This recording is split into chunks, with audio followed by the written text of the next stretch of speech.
So NT Ramarao గారు లాంటి వాళ్ళ దగ్గర మీరు సుదీర్ఘ ప్రయాణం చేశారు కదా, మెమరీస్ తరచూ గుర్తొస్తుంటాయి మీకు? ఆయనతో ఉన్న మెమరీస్ బాగా తరచూ గుర్తొస్తుంటాయి మీకు? గుర్తు అంటే యాక్చువల్గా అయితే నేను డైరీ లాంటి మెయింటైన్ చేస్తే బాగుండేది, అది చేయలేదు. మామూలుగా మేజర్ ఇన్సిడెంట్స్ అన్నీ గుర్తుంటాయి, లేకపోతే ఏదైనా ఒకటరా ఇట్లా మేజర్ ఇన్సిడెంట్స్ గుర్తున్నాయండి. ఇప్పుడు 85లో ఆయన యుఎస్ వెళ్ళారు కదా ఆపరేషన్కి, 85 అనుకుంటా కదా, వెళ్ళి తిరిగి వచ్చేటప్పటికి నాదెండ్ల భాస్కర్ రావు అప్పటికి మీరు సిఎస్ఓ 1 month నేను బ్యాక్ డిపార్ట్మెంట్కి. మళ్ళీ వెళ్ళిపోయారు ఆయన అప్పారావు గారు వెళ్ళిపోయారు ఆయనతో పాటు. వస్తాను నేను వెళ్ళాలి, ఓకే. ఇప్పుడు అప్పారావు గారు వెళ్ళాడు. మళ్ళీ ఆయన రిసీవ్ చేసుకోవడానికి నేను బాంబే ఎయిర్పోర్ట్లో రిసీవ్ చేసుకుని అప్పుడే చెప్పా పరిస్థితి బాగాలేదు. మరి అంతకుముందు అప్పారావు గారు ఏం చెప్పాడు ఆయనకు, ఇక్కడ ఉపేంద్ర, చంద్రబాబు వీళ్ళందరూ ఏం చెప్పారు నాకైతే తెలియదు, కానీ బట్ ఏదో గ్రూప్ పుట్టాన్ని జరుగుతూ ఉంది, 30-35 మంది కూడా ఒకవైపు చేరుతున్నారని వింటున్నాము అని చెప్పాము. ఆయనకు కూడా కొద్దిగా తెలిసినట్టుంది. ఇప్పుడు భాస్కరరావు గారు కూడా పెద్ద ఆయన రిసీవ్ చేసుకోవడానికి ఇక్కడ ఎయిర్పోర్ట్కి వచ్చాడుగా ఆ రోజు. అది ఆపరేషన్ చేయించుకొని వచ్చేటప్పుడు ఎయిర్పోర్ట్కి వచ్చాడు. రోడ్డు రిసీవ్ చేసుకున్న తర్వాత ఆయన ఓపెన్ టాప్ జీబులో ఇంటి దగ్గరకు వచ్చిన తర్వాత వీళ్ళు అది ఇది చెప్పారు. వెంటనే అతను డిస్మిస్ చేయమని చెప్పి గవర్నర్కి ఒక లెటర్ పెట్టాడు. అది తెలుసుకొని భాస్కరరావు గారు రిజైన్ చేశాడు. అది ఒకరోజే అవన్నీ. ఒకసారి 33 మందిలో ఒకేసారి మినిస్టర్స్ని తీసేసారని చెప్పి అంటారు. అలా 30 మంది కూడా అంతా 10-15 మంది దొంగలండి. వాళ్ళు యాక్చువల్గా ఎమ్మెల్యేలు కాదు. మా ఏరియా నుంచి కూడా, కారంపూడి ఏరియా నుంచి కూడా 2-3 మాకు తెలిసిన వాళ్ళు వచ్చి ఎమ్మెల్యేల కింద నిలబడ్డారు భాస్కరరావు గ్రూప్లో. వాళ్ళు ఇప్పుడు రామ్లాల్ ఆ రోజున్న గవర్నరు హెడ్ కౌంట్ కూడా చేయమంటే చేయలేగా. ఐఎమ్ సాటిస్ఫైడ్, అదే కాన్స్టిట్యూషన్లో ఆ ప్రొవిజన్ ఉంది, ఇఫ్ గవర్నర్ ఈజ్ సాటిస్ఫైడ్ ఈ కెన్ డూ ఇట్ అని. ఇప్పుడు ఆ రోజు పాపం జైపాల్ రెడ్డి ఉంటుందిగా, స్పీకర్ డెసిషన్ ఉంటుందిగా. స్పీకర్ డెసిషన్ ఏముంటుంది అక్కడ అందులో? తర్వాత కదా, అది ఫ్లోర్ ఆఫ్ ది హౌస్ వచ్చినప్పుడు కదా. అప్పుడు ఆ రోజు నెల రోజులకి ఎవరెవరు లాగుతారో భయపెట్టో ఇదేదో ప్రలోభాలు పెట్టో ఏదో చేస్తారనే ఒకటి ఉంటుంది కదా. అదొక 1 week 10 days వచ్చి పెడితే అప్పుడే కదా వీళ్ళంతా, ఆయన విజయరామారావు గారు కమిషనరు, అందరూ ఆ తెల్లవారి జరుగుతూ ఉందని భాస్కరరావు గారి ప్రమాణ స్వీకారం చేస్తారనగా రాత్రిపూట 2-2:30 ఆ ప్రాంతంలో నేను పోయి ముషిరాబాద్ స్టూడియోలో చెప్పాను వీళ్ళకి, తెల్లారి 9 జరుగుతూ ఉంది, మన దగ్గర ఇంతమంది ఎమ్మెల్యేలు ఉంటే ఎట్లా వద్దని ఏం చెప్తావు నువ్వు అని. అరే జరుగుతుందా, ఇది జరుగుతుంది, మీకేం తెలుసు అక్కడ స్టూడియోలో ఉంటే ఇంటెలిజెన్స్ ఇన్ఫర్మేషన్ నేను చెప్తున్నాను. నేను 6 గంటలకి వెంకయ్యనాయుడు గారు వచ్చారు. ఆయన చెప్పాడు, నరసయ్య గారు చెప్పింది కరెక్ట్, 9 జరుగుతూ ఉంది. అప్పుడు హడావుడు చేసి ఈ జనానంద దేశపై రాజభవన్ గేట్ ముందు కూర్చొని ధర్నా చేస్తే అరెస్ట్ చేశారు వీళ్ళందరినీ. నువ్వు లోపలికి ఎలవ చేయవు, పోనీ గవర్నర్ యువతలకు వచ్చి వీడు ఎమ్మెల్యేనా కాదా అని ఏమైనా చేశాడా? అంతా అన్కాన్స్టిట్యూషనలే కదండి. ఇందిరాగాంధీ కావాలనుకుంది, ఎన్టీఆర్ ఉండకూడదు అనుకుంది, చేసింది అంతే. ఈయన పోయి అప్పుడైనా పనుకుంది సెక్రటరీ దగ్గర, ఏదో పనుకున్నాడు కదా.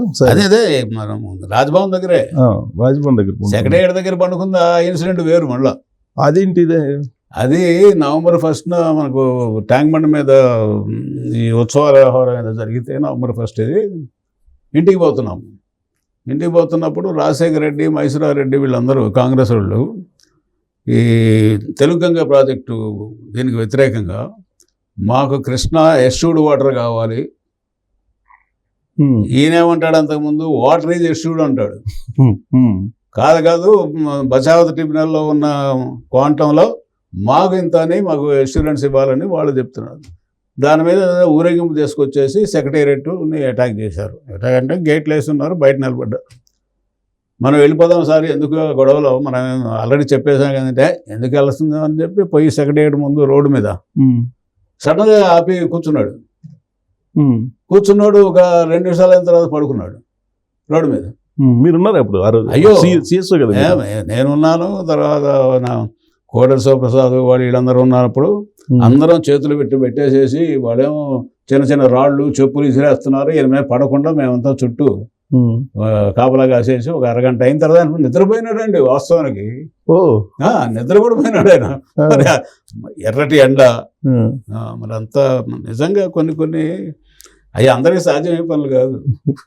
ఎలా మళ్ళీ ఎలా ఒక్కసారి వాళ్ళందరూ స్టన్ అయిపోయినారు, ఇదేంటి సీఎం వచ్చాడు కూర్చోవడం ఏంటి. దాంతో వాళ్ళు వెళ్ళిపోయారా? వాళ్ళు వెళ్ళిపోయారు. తర్వాత మేము వచ్చేసాం. సో అనేక సందర్భాల్లో ఆయనకి హెలికాప్టర్ ప్రమాదాలు జరిగినాయి అని అంటారు. ఒక్కసారి మాత్రం యాక్చువల్గా నేను సేవ్ చేశానండి. ఆయన ఎలక్షన్లో తిరుగుతూ మన మదనపల్లి ఆనుకొని ఇంత 5-6 కిలోమీటర్లోనే శాంతిపురం అనే ఒక ఊరు ఉంది. అది యాక్చువల్గా కర్ణాటక కిందకి వస్తుంది, బట్ మదనపల్లి దగ్గర. అక్కడికి వెళ్ళాము. మార్నింగ్ 8:30కే మీటింగ్. అతను అపోజిషన్ పార్టీ, పైగా ఎర్లీ మార్నింగ్ ఏం బందోబస్తు పెడతారు, జనం మాత్రం ఏమొస్తారో అనుకుంటారు కదా. ఆ రోజు పిఎల్ సంజీవ్ రెడ్డి గారు సెక్రటరీ ఉన్నాడు, దొరగారు ఐజ్ ఇంటెలిజెన్స్, నేను ముగ్గురం హెలికాప్టర్లో ఉన్నాం. ఆడికి పోయి దిగాము. దిగిన తర్వాత ఈయనకు సరే చాలా కష్టపడి అటు నెట్టుకొని చిన్నగా స్టేజ్ మీద తీసుకున్నాను. స్టేజ్ కూడా ఇంత ఎత్తునే ఉంది. అయిపోయింది, ఉపన్యాసం అయిపోయింది. ఈయనకు ఒక అలవాటు ఏంటంటే మీటింగ్ అయిపోయి వెళ్ళిపోయేటప్పుడు ఆ హెలికాప్టర్ తోటి 2-3 రౌండ్లు కొడతాడండి పైన జనం మీద. అది అలవాటు. అది చాలాసార్లు చెప్పాను, సార్ వద్దు సార్, ఇది కరెక్ట్ కాదు, ఇది దుమ్ము ధూళి ఎంత లేడీస్ వాళ్ళ బట్టలు అటు ఇటు పోతామంటే వద్దు సార్, ఇది వద్దు, మంచిది కాదండి. ఇంతసేపు మనం ఉన్నాం కదా, మన కోసం వాళ్ళు ఉన్నారు కదా అని ఏదో ఆయన అభిప్రాయం అయింది. సరే ఇట్లా తిరుగుతూ ఉంది హెలికాప్టరు. ఈడ కుక్కెం ఉంది డోర్కి, ఈ భుజం పోయి దాన్ని తగులుద్ది, ప్రమాదం. నాకు డౌట్ ఏంటి పడింది, ఈయన చెప్తే వింటలేదురా, ఎందుకైనా మంచిదిరా అని చెప్పి నేను వెనక కూర్చున్నా. సుధాకర్ రెడ్డి అని వాడు మంచి పైలటే, నెల్లూరు అతను, వాడు పైలటింగ్. నేను ఈ చెయ్యి ఇట్లా పెట్టేశాను, ఈ చెయ్యం ఈయన భుజం మీద ఇక్కడ ఈ కాలర్ దగ్గరలో పెట్టుకున్నా. ఈయన ఇట్లా ఒక రౌండ్ ఇట్లా వేసేటప్పటికి ఈ ఆయన చెయ్యి పోయి ఆ కుక్కాన్ని తగిలింది, డోర్ కూడా వచ్చేసి వణికిపోయాం అనమాట. అసలు మిగిలిన వాళ్ళు దేవుడిగా ఉంటాం, పోతే పోతాం. ఆయన ఫ్రంట్ సీట్ లో ఉన్నాడు కదా, పడిపోతాడు. అంత ఎత్తు నుంచి పడిపోతే ముక్క కూడా దొరకదు కదా. రే సుధాకర్ రెడ్డి చూడాలని మళ్ళీ ఇంత టిల్ చేశాడు. టిల్ చేస్తే మనిషి ఇట్లా, నేను కాలర్ పట్టుకొని ఇట్లా, ఈ చేతితో ఇట్లా మీరు లాగారు అనేసాను. దాంతో అయిపోయింది. మేము హైదరాబాద్ వచ్చేటప్పటికే ఓపెన్ అయిపోయిందా? ఓపెన్ అయిపోయింది. కుక్కెం కూడా వచ్చింది, ఓపెన్ అయిపోయింది. మేము హైదరాబాద్ వచ్చేటప్పటికే మా దొరగారు ఇల్లు అంతా వాళ్ళ ఫ్యామిలీ మెంబర్స్ అందరూ చెప్పారు, వాళ్ళ నర్సయ్య గారు లేకపోతే పెద్ద ఆయన అయిపోయేవాడు, ముక్కలు అయిపోయేవాడు అని. అట్లా ఒకసారి 2 సార్లు అట్లా జరిగినాయి. అంటే ఇది యాక్సిడెంట్, ఇంకొకసారి కొంచెం రిస్క్ తీసుకున్నాము. రిస్క్ అంటే శ్రీశైలంలో మీటింగ్ పెట్టి నేను చెప్తూనే ఉన్నా, సార్ టైం అవుతుంది అని. 6:30 అయిపోయింది అక్కడే. హెలికాప్టర్ మామూలుగా అయితే 6 తర్వాత వాడు ఫ్లై అవ్వకూడదు కదా. వాడు పైలట్ ముత్తుకుంటున్నాడు, నాకేం కనపట్టలేదు, పైన ఏ చెట్టు ఉందో పుట్ట ఉందో తెలియట్లేదని. ఇవాడు చెప్పాను, సరే అరే ఒక 3,000 అడుగులు పైకి పో, లేకపోతే 2,500 అడుగులు పైకి పో, చెట్టు గిట్టు అంత పైకి రావు కదా, అంత ఉండవు కదా, స్ట్రైట్గా పోతూ ఉండు, ఎక్కడ బాగా లైట్లు ఎక్కువ కనపడితే అది హైదరాబాద్ అనుకో అని చెప్పాము. సరే ఏదో వాడు స్లోగా పాపం అట్లే వచ్చాడు. శంషాబాద్ దాటేటప్పటికి ఇంకా లైట్లు బాగా కనపడుతున్నాయి. సరే అని చెప్పి వచ్చాము చిన్నగా. ఆ రోజు రిస్కే, ఆయనకు కూడా చాలా రిస్క్. అది పర్మిషన్ ఇవ్వరు కదా, అసలు ఇవ్వలేదు. వాడికి మెమో ఇచ్చారండి పాపం, వాడికి పైలట్కి. ఏవియేషన్ వాళ్ళు ఇక్కడ దిగిన తర్వాత 8:30కి వాడు ఎట్లా తీసుకొచ్చావు విఐపిని అని చెప్పి వాడికి మెమో ఇచ్చారు, వాడు చూపించాడు. ఎట్లా ఉంటుంది ఆయన ఒక్కోసారి పాపం. సో మొత్తం మీద సేఫ్ గా దిగా ఆ రోజు దిగా. ఇదే హైదరాబాద్ లో లైట్లు ఎక్కడ ఉంటే అక్కడ. అంటే ఏం చేస్తాం, ఇప్పుడు చార్మినార్ దగ్గరకు వచ్చినప్పటికి రోడ్డు కనపడుతుంది, ఒక స్ట్రైట్ గా బోరానైనా సికింద్రాబాద్ పెరడ్ గ్రౌండ్ వస్తుంది అని చెప్పి. సో సినిమాలు ఆల్రెడీ ఓడిపోయిన తర్వాత ఆయన మళ్ళీ సినిమాల్లోకి వచ్చారు కదా, ఆ టెన్యూర్లో ఉన్నారు మీరు? సినిమాలో మన విశ్వామిత్ర సినిమా తీసి విశ్వామిత్ర ఉన్నా, నేను వ్యతిరేకించానండి. ఆయన ఇప్పుడు ఆ భీమోహన్ రెడ్డి నేను ఆయన ముగ్గురం కలిసి గండిపేట పోతా ఉంటే ఆయన అన్నగారు మీరు సినిమా తీయాలి, మీరు సినిమాలు మానేసిన తర్వాత అసలు సినిమాలు ఎవరు చూడటం లేదు అని మొదలుపెట్టాడు మోహన్ రెడ్డి. మోహన్ రెడ్డి గారు పొగిడేదానికి కూడా ఒక పద్ధతి ఉండదండి. సినిమాలు ఎవరు చూడట్లేదా? సద్దినోత్సవాలు ఎట్లా అవుతున్నాయండి? ఇన్ని సినిమాలు అవుతున్నాయి. ఇప్పుడు సినిమా తీయకపోతే ఓటు రావా? మీరు 2 రూపాయల కిలో బియ్యం వేస్టా? ఆడవాళ్ళకి ఆస్తికి ఇచ్చారు వేస్టా? బీసీల రిజర్వేషన్ చెప్పారు వేస్టా? పక్కా గృహాలు పెట్టారు వేస్టా? పట్వారీ వ్యవస్థ రద్దు చేశారు వేస్ట్. ఇవన్నీ ఇంత మంచి పనులు చేసి మౌలికమైన మార్పులు ఇన్ని తీసుకొస్తే సమాజంలో సినిమా చూస్తే తప్ప నేను ఓట్లేయరాని అంటావేందా అని నేను పద్ధతిగా మాట్లాడుంటే ఆయన ముసిముసిన నవ్వుతున్నాడు. ఈయన పెద్ద ఆయన. సరే అయిపోయింది. ఇంకా ఆయనకు మనసులో పడింది సినిమా తీయాలా విశ్వామిత్ర. ఆ సినిమానే ఓడిపోవడానికి కూడా కారణం అండి. అవునా? ఇప్పుడు ఆ వయసులో నీకు 69 ఏళ్ళ వయసులో ఆ మాధురి దీక్షిత్ హీరోయిన్ పెట్టుకొని దాన్ని పట్టుకొని ఇటుబాటేసుకొని అటుబాటేసుకొని ఇక్కడేమో ఆఫీసర్లు ఏమో ఫైల్స్ పట్టుకొని అక్కడ నిలబడటం చాలా ఎంబరాసింగ్గా ఉండేది మాకు చూడటానికి. ఇవన్నీ ఇటువంటి 5-6 ఉన్నాయిలేండి కారణాలు ఓడిపోవటానికి. అన్ని మంచి పనులు చేసినా కూడా ఇప్పుడు పట్వారీ వ్యవస్థను తీసేశారు, మంచిదే. కానీ వాళ్ళ కుటుంబాలు ఏంటి, వాళ్ళ బంధువులు ఏంటి, వాళ్ళందరూ వ్యతిరేకమే కదా. ఇప్పుడు డెసిషన్ తీసుకున్నప్పుడు ఖచ్చితంగా మీతో షేర్ చేసుకునే వాళ్ళ చాలా అన్ని ఈ పటేల్ పట్వారీ వ్యవస్థ కూడా షేర్ చేస్తారా మీరు? అవును, వాళ్ళు దుర్మార్గాలు చేశారు కరెక్టే, కానీ ఏదో విధంగా మారుతుంటే పోయి ఉండదేమని కొంత ఫీలింగ్. కానీ కొంతమంది ఏంటంటే ఇప్పుడు అట్లాగే ఉద్యోగస్తుల పదవీ విరమణ వయస్సును తగ్గించాడు.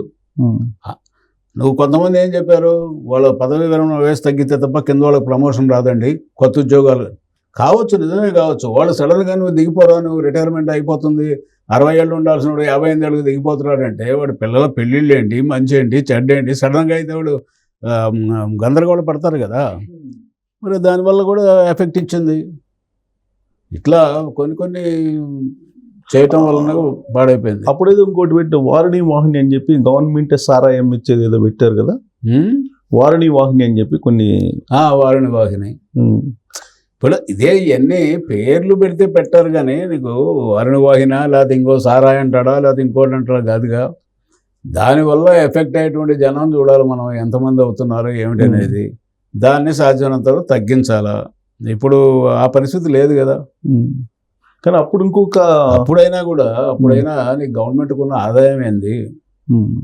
అంతా 1000-1500 కోట్లే కదండి ఆ రోజున బడ్జెట్. ఆ రోజు లెక్క నీకు 25 లక్షల మంది పేదవాళ్ళు ఉన్నారని ఆ రోజున. మరి 25 లక్షల మందికి నీ 2 రూపాయల కేజీ బియ్యం అన్నావు. ఇవాళ 1,10,00,000 1,20,00,000 మందికి కార్డులు ఇచ్చారు వీళ్ళు. రూపాయి బియ్యం అంటారు, రేపొద్దున ఫ్రీ అంటారు. ఏడు నుంచి వస్తాయి అన్నీ. అప్పుడు ఇంకొక సెన్సేషనల్ కూడా నేను విన్నాను, వ్యభిచారాన్ని కూడా లైసెన్స్ చేద్దాం అనేది ఒక నిర్ణయం తీసుకున్నారు అని అంటారు ఆయన. దేనికి? ప్రాస్టిట్యూషన్, వ్యభిచార గృహాలు లేదా దానికి లైసెన్స్ ఇచ్చేద్దాము అన్నట్టుగా ఉంటే అప్పుడు దాని మీద చర్చ జరిగి మళ్ళీ వెనక దగ్గర కొంతమంది ఉంటారండి, ఏదో రెడ్ లైట్ ఏరియాస్లో ఉన్నారు, వాళ్ళనంతే లైసెన్స్ కనుక ఇచ్చేస్తే రెగ్యులర్గా వాళ్ళకి మెడికల్ చెకప్ అవన్నీ ఉంటాయి. ఇదని కొంతమంది ఇప్పుడు కుహనా మేధావులు చెప్తా ఉంటారు, పలానా దేశంలో గ్యాంబ్లింగ్ లీగలైజ్ అయ్యండి, మనం ఎందుకు చేయకూడదు, ఆదాయం వస్తుంది, గవర్నమెంట్ ఆదాయం వస్తుందని అన్నీ చేస్తామా? చేయం కదా. సో ఆయన టీం అని అనుకునేది ఇప్పటికి కూడా కోడెల శివప్రసాద్ కానీ, పరిటాల రవి కానీ, లేదంటే ఈయన నెహ్రూ కానీ ఇలాంటి పేర్లు చెప్తుంటారు కదా, ఆయన టీంలో వీళ్ళు ఉన్నట్టేనా? ఏం కాదండి, ఇవన్నీ అబద్ధాలండి. ఆయన పాపం ఇప్పుడు రంగా హత్య జరిగిన తర్వాత ఆయన సినిమాలు పాల్గొడుతుంటే కూడా ఆయన ఏం పట్టించుకోలేదు కదండి. ఇప్పుడు అబిడ్స్లో కూడా ఆయన సినిమాలు పాల్గొట్టారు. పాల్గొడితే కొట్టారులే, మళ్ళా కట్టుకుందాం ఇట్లా మాట్లాడాడు ఆయన. ఒక సీఎం తన సొంత ఆస్తి, మరి ఇప్పుడు ఏమి లేకుండా 100 మంది పోలీసు వాళ్ళని పెట్టుకొని తిరుగుతున్నారు జనం. ఇప్పుడు ఎందుకు మీకు విజయవాడలో ఒక ఇన్సిడెంట్ చెప్తాను నేను. వీళ్ళు ఎటువంటి వాళ్ళు అంటే, రంగా మర్డర్ అయిన తర్వాత ఒక 5 రోజులకో 6 రోజులకో ఏదో ప్రోగ్రాంలో పోయాం మేము విజయవాడ. రాజావారి తోట ఏదో ఉంది కదా అక్కడ, ఈ రంగా వాళ్ళ ఇల్లు మన మచిలీపట్నం రోడ్డు ఓల్డ్ టౌన్లో ప్రోగ్రామ్ ఉంది, పట్టాల డిస్ట్రిబ్యూషను. ఇరిగేషన్ గెస్ట్ హౌస్లో దిగాము. ఆడ నుంచి పోయి ఓల్డ్ టౌన్కి పోయి అప్పుడు అరవిందరావు గారు కమిషనర్, అది అయింది. డిస్ట్రిబ్యూషన్ అయిన తర్వాత ఎయిర్పోర్ట్ రావాలి. అరవిందరావు గారు నా దగ్గరికి వచ్చి, నర్సయ్య గారు అక్కడ లేడీస్ ఒక 300-400 మంది రోడ్డుకు అడ్డంగా కూర్చున్నారు, వంగవీటి రంగ వాళ్ళ ఆ లేను సరిగా మెయిన్ రోడ్డుకి, ఏం చేద్దాం అన్నాడు. ఏం చేస్తే ఏంది సార్, ఆల్టర్నేటివ్ రోడ్ చూడండి, మీరు పైలట్ పోతుంటే అటు మేము వెనకాల వచ్చేస్తాము, మీరు ఆల్టర్నేటివ్ రోడ్డు అంటే వాడు 2 రోడ్లు కదండి, మచిలీపట్నం రోడ్డు, ఏలూరు రోడ్డు విజయవాడలో, ఈ రోడ్లో పోండి, ఎయిర్పోర్ట్ పోవాలి మనం, అంతే కదా అని. సరే అని అదే ఉంటే మరి పెద్ద ఆయన చెప్పాను, అది నేను చూసుకుంటాలేండి, మీరు పదండి. సరే పంపించాను, పోయినాం, ఎయిర్పోర్ట్ చేరాం. ఎయిర్పోర్ట్ చేరిన తర్వాత సరే ఆయన లోపల విఐపీ లాంజ్లో కూర్చోబెట్టి నేను బయటకి సిగరెట్ కాల్చుకున్నాను, బయటకు వచ్చాను.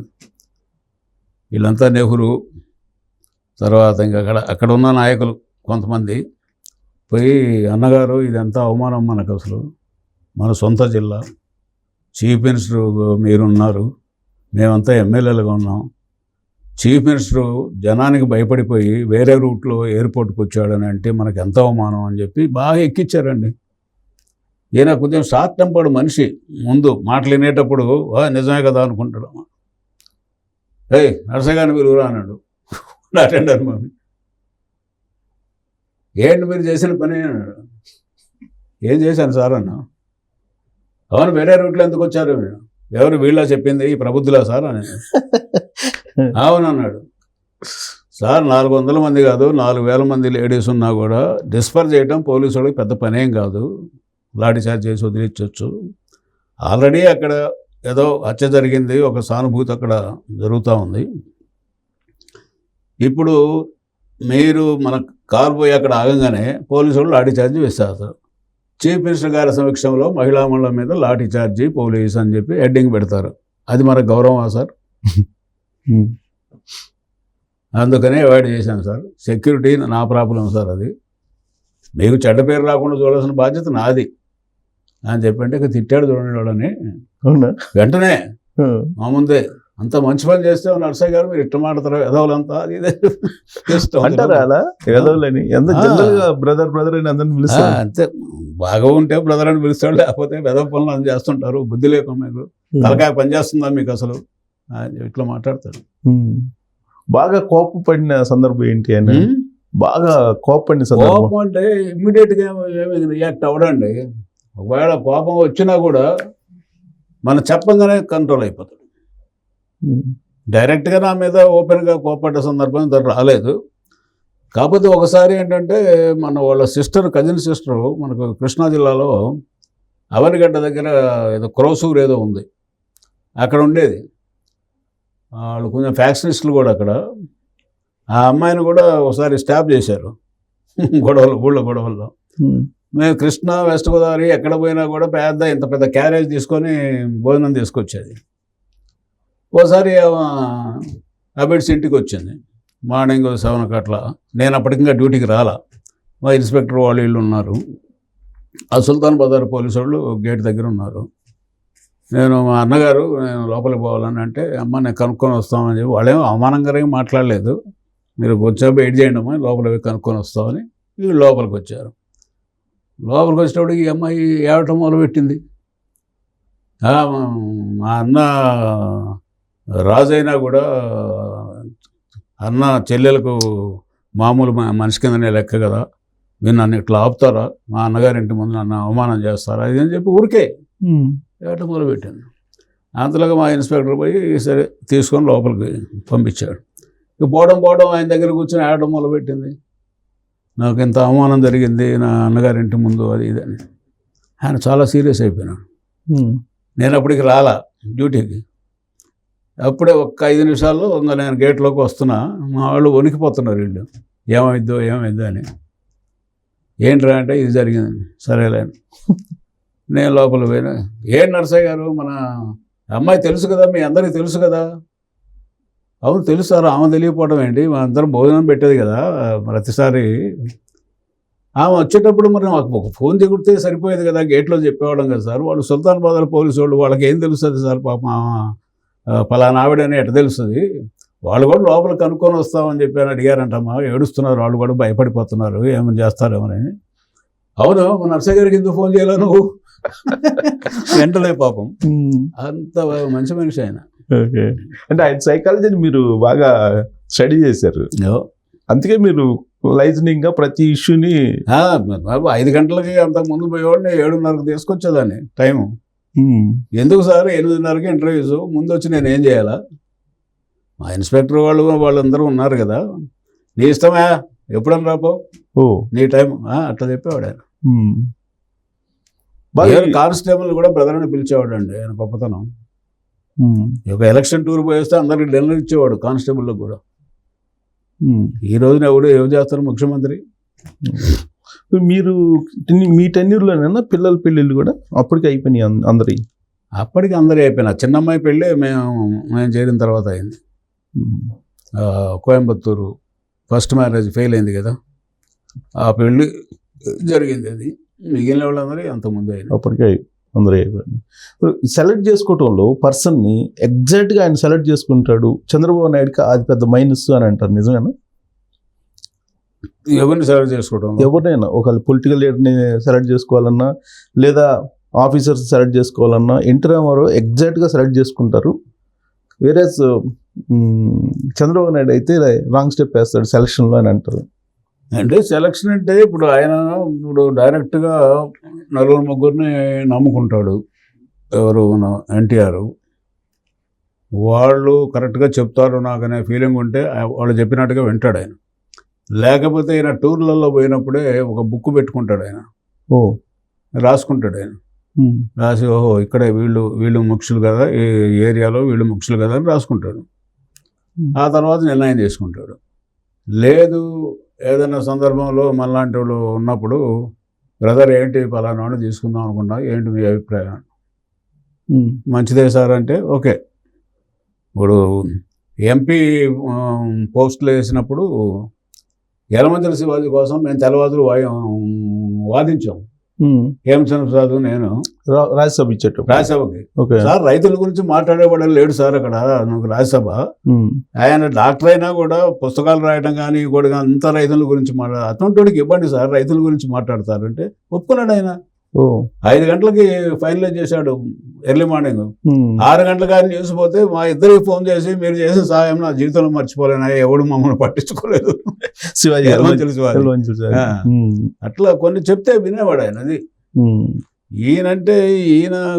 ఈయనకు రాజకీయ డెప్త్ ఎక్కువ కదా మనిషి చంద్రబాబు. ఇప్పుడు ఏమంటారంటే, ఇప్పుడు ఈయన 42-43 మందికి రాజ్యసభ మెంబర్స్ ఇచ్చారు ఈయన టెన్యూర్లో, చంద్రబాబు నాయుడు టెన్యూర్లో. ఒక్కళ్ళు కూడా పార్టీలో లేడు. ఈ ఎన్టీ రామారావు గారి టైంలో ఎవరైతే ట్రావెల్ అవుతున్నారో తెలుగుదేశం పార్టీలో, వాళ్ళు ఇప్పటికి కూడా హార్డ్ కోర్గా ఉన్నారు. ఇప్పుడు ఎన్టీఆర్ టైంలో ఏంటంటే అంత పొలిటికల్ నవాయిసలండి వాళ్ళందరూ. అంతకుముందు రాజకీయ అనుభవం ఉన్నటువంటి వ్యక్తులు కాదు, వ్యాపారస్తులు కాదు, కాంట్రాక్టర్స్ కాదు. ఇప్పుడు వచ్చినప్పటికీ రాజకీయంతో పొల్యూట్ అయిపోయింది కదండి. అంతా బాగా డబ్బులు ఉన్నాడు, ఎక్కడ ఉన్నాడో చూస్తున్నారు, వాళ్ళకి టికెట్ ఇస్తున్నారు. వాడు ఏం చేస్తాడు, ఇది కాకపోతే ఇంకో చోడిపోతాడు అంతే. ఆయన టైంలో ఇప్పుడు సత్యనారాయణ రెడ్డి అని ఒక ఉండేవాడు, ఎన్టీఆర్ టైంలో రాజ్యసభ మెంబరు, తర్వాత ఉత్తరప్రదేశ్ గవర్నర్గా కూడా చేశాడు, మహబూబ్నగర్. అతను బ్యాచులర్. అలాంటి వాడు విశ్వాసంగా ఉంటాడు కదా. ఇప్పుడు శివాజీ అట్లా సెలెక్ట్ చేసేవాడు ఆయన. వీళ్ళ దగ్గరికి వచ్చేటప్పటికి సీఎం రమేషో లేదా సుజనా చౌదరో లేకపోతే ఇంకోటి ఎప్పుడే పార్టీలో ఉంటారో ప్రయారిటీస్ మారిపోయినాయి కదా. ఇప్పుడు వచ్చేటప్పటికి నీకు ఎలక్షన్ ఇంత ఖర్చులు ఏడ ఉన్నాయండి. అప్పుడు ఎన్టీఆర్ టైంలో ఏ ఊరికి ఆ ఊళ్ళో వాళ్ళు ఒక 10,000 వసూలు చేసుకుంటే బ్రహ్మాండం ఖర్చు పెడితే ఎలక్షన్ చేసేవాళ్ళు వాళ్ళు. ఇవాళ అట్లా కాదు కదా. ఆ సందర్భంలో ఒకటి చెప్తూ ఉంటారు, ఒకసారి ఇప్పుడు బివి మోహన్ రెడ్డి వచ్చి, అన్నగారు ఈసారి ఎలక్షన్కి డబ్బులు పెట్టింది మనం గెలవలేము అని చెప్తే, ఆయన జేబులో కార్డు తీసుకొచ్చి ఇచ్చి నా బొమ్మ పెట్టు ప్రచారం చేయి గెలుస్తామని చెప్పాడు. నిజమేనా? ఏమది నాకు ఐడియా లేదు కానీ లేదా అంటాడు కూడా. అది ఒకవేళ నిజంగానే మోహన్ రెడ్డి ఆ మాట అంటే కూడా అంటాడు కూడా. ఎప్పుడు అసలు పార్టీ ఫండ్ ప్రచారానికి అట్లా ఇచ్చేవాళ్ళు కదా, అంటే డబ్బులు పంచడానికి. అంటే డబ్బులు ఆయన స్వయంగా పంచేవాడు కాదండి ఎవరికి అసలు. ఒకసారి లక్ష్మీపార్వతి వాళ్ళ కల్చరల్ ట్రూప్కే డబ్బులు ఇచ్చాడు.